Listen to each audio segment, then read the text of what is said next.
Hello guys, how to enable disable inline predictive text on your iPhone. If you try to typing any text and predictive text will appear, so you can easily disable or enable it.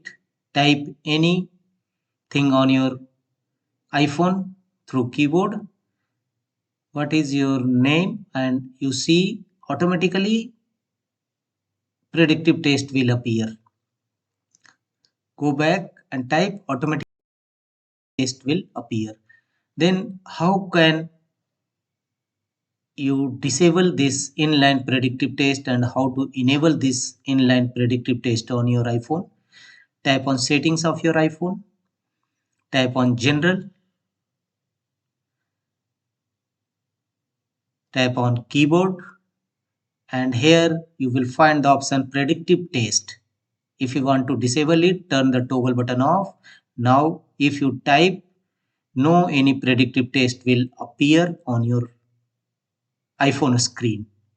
So simply you can enable and disable inline predictive text on your